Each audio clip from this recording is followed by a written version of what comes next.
আসসালামু আলাইকুম, সবাই কেমন আছেন? আজকের পর্বে আমি আপনাদের তৈরি করে দেখাবো ঘরোয়া মশলা দিয়ে কিভাবে গরুর ভুঁড়ি খুব সহজে ও পারফেক্টভাবে ভুনা করবেন। আর আমার রেসিপি ভালো লাগলে অবশ্যই সাবস্ক্রাইব করে পাশে থাকবেন। আর এর জন্য আমি এখানে নিয়েছি গরুর ভুঁড়ি। প্রথমে ভুঁড়িগুলোকে আমি খুব ভালো করে পরিষ্কার করে নিয়েছিলাম। তারপর 2 মিনিটের মতো সেদ্ধ করে এভাবে ছোট ছোট টুকরো করে নিয়েছি।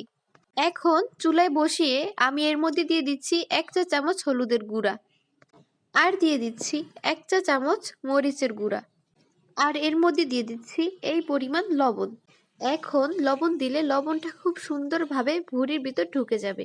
আর দিয়ে দিচ্ছি 1 চা চামচ জিরার গুঁড়া, দিয়ে দিচ্ছি 1 টেবিল চামচ রসুন বাটা, আর দিয়ে দিচ্ছি হাফ টেবিল চামচ আদা বাটা, দিয়ে দিচ্ছি 2 টেবিল চামচ সয়াবিন তেল। এখন আমি এর মধ্যে অ্যাড করে দেব 2 কাপ পানি। এই পানিতে আমি ভুঁড়িটাকে মিডিয়াম আঁচে 3 ঘন্টা ধরে সেদ্ধ করব।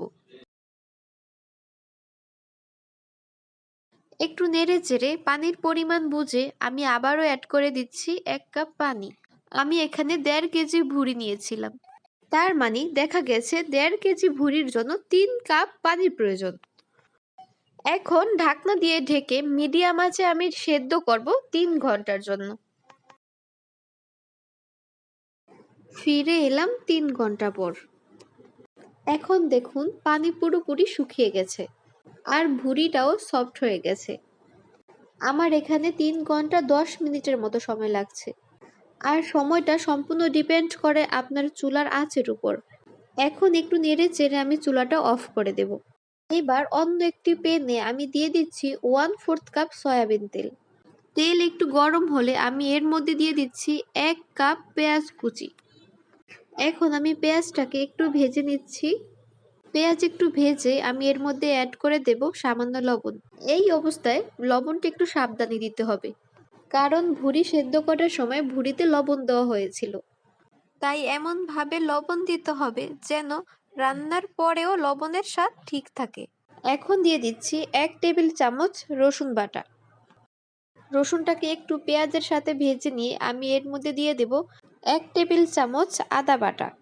ভুঁড়িতে আদা রসুন একটু বেশি করে দিতে হয়, তাহলে ভুঁড়ির গন্ধ একদমই থাকে না। এখন আদা রসুনটাকে কিছুক্ষণ ভেজে আমি এর মধ্যে একে একে দিয়ে দিচ্ছি 4 টুকরো দারুচিনি, আর ছোট এলাচ দিয়ে দিচ্ছি 6টি। এখন আমি এর মধ্যে 2টি তেজপাতা ছিঁড়ে দিয়ে দিচ্ছি। এখন এর মধ্যে দিয়ে দিচ্ছি একটি বড় এলাচ বা শাহী এলাচ। এখন মশলাগুলোকে কিছুক্ষণ ভেজে আমি এর মধ্যে দিয়ে দিচ্ছি 1 টেবিল চামচ হলুদের গুঁড়া, আর দিয়ে দিচ্ছি 1 টেবিল চামচ মরিচের গুঁড়া।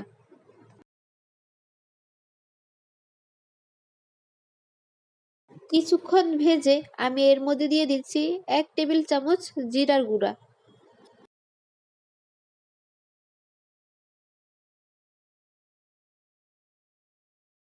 এখন আমি মশলাগুলোকে 2 মিনিটের মতো ভেজে এর মধ্যে দিয়ে দিচ্ছি সামান্য পানি।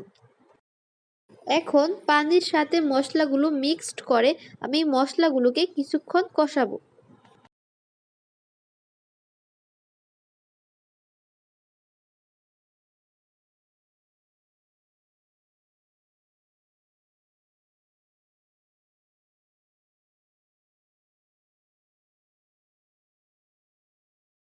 যখন উপর থেকে এভাবে তেল ভেসে উঠবে তখন বুঝবেন মশলাগুলো কষানো হয়ে গেছে।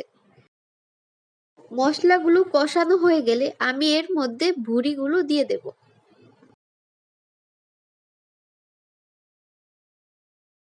এখন ভুঁড়িগুলো আমি কিছুক্ষণ মশলার সাথে মিক্সড করে নেব।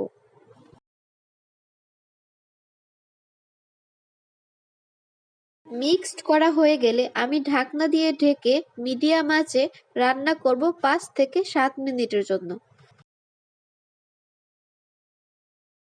ফিরে এলাম 5 মিনিট পর। এখন আমি মশলাগুলোকে একটু নেড়ে দিচ্ছি। একটু নিচ থেকে নেড়ে চেড়ে দিতে হবে যাতে মশলাগুলো পুড়ে না যায়। কিছুক্ষণ নেড়ে আমি এর মধ্যে অ্যাড করে দেব 1.5 কাপ পানি।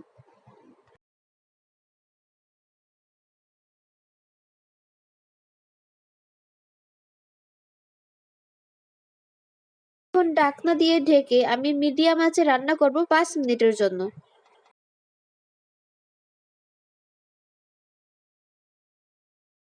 5 মিনিট পর কিছুক্ষণ নেড়ে চেড়ে আমি আবারও ঢাকনা দিয়ে ঢেকে দেব 5 মিনিটের জন্য।